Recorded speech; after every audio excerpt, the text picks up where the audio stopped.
Pop king legend Michael Jackson biopic జీవిత కథ movie.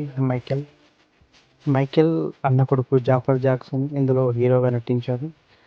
ఈ మూవీ డైరెక్టర్ వచ్చేసి ఆంటోనీ ఫుక్వా.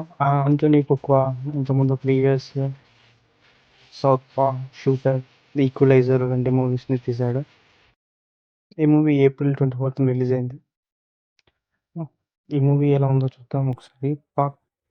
పాప్ ప్రపంచానికి రారాజు మైకేల్ జాక్సన్ జీవిత కథ తెరకెక్కిన బయోపిక్ మైకేల్. ఈ సినిమా ఇండియానాలోని గ్యారీలో ఒక సామాన్య కుటుంబంలో జన్మించిన మైకేల్ జాఫర్ జాక్సన్ ప్రయాణాన్ని చూపిస్తుంది. తన తల్లి ప్రోత్సాహంతో సోదరులతో కలిసి జాక్సన్ 5 బ్యాండ్లో మైకేల్ తన ప్రతిభను చాటుకున్నాడు.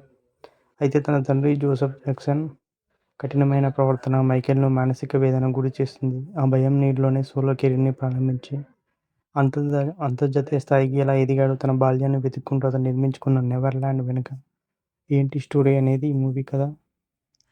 రెస్పాన్స్లో చూసినట్టయితే మనందరి జీవితంలో ఏదో ఒక సందర్భంలో మైకేల్ జాక్సన్ సాంగ్స్ లేదా డ్యాన్స్ ప్రభావం అయితే ఉంటుంది. ఎందుకంటే ప్రపంచ రారాజు డ్యాన్స్ అంటే ముందు గుర్తొచ్చేది మైకేల్. తన అద్భుతమైన గొంతుతో, అదిరిపోయే స్టెప్పులతో ప్రపంచాన్ని ఊపేసిన లెజెండ్ బయోపిక్ అనగానే అందరిలోనూ ఒక క్యూరియాసిటీ అయితే వచ్చింది. ఈ సినిమా అంచనాలు అనుకుందంటే మైకేల్ జాక్సన్ ఆరాధించే వరకైతే ఇది సినిమా నచ్చుతుంది. బట్ మైకేల్ జాక్సన్ పాజిటివే చూపించారు. బట్ నెగిటివ్ అయితే ఏం టచ్ చేయలేదు. అది కొందరికైతే కొంచెం ట్రాక్ అవ్వచ్చు. సెకండ్ పార్ట్ కూడా ఉంటుందని హింట్ ఇచ్చారు. సెకండ్ పార్ట్ మ్యాక్స్ 2027లో వస్తుంది కావచ్చు.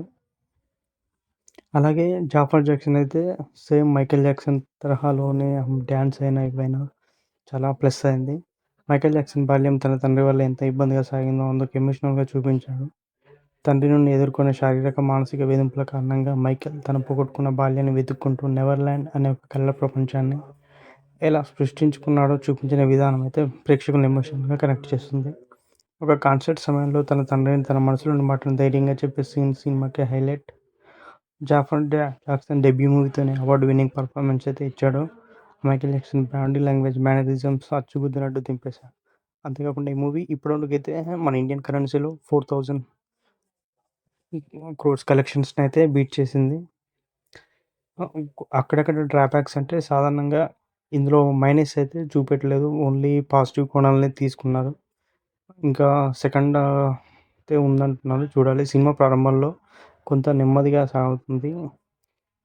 కొంచెం కథలోకి వెళ్ళడానికి టైం తీసుకుంటుంది. Michael solo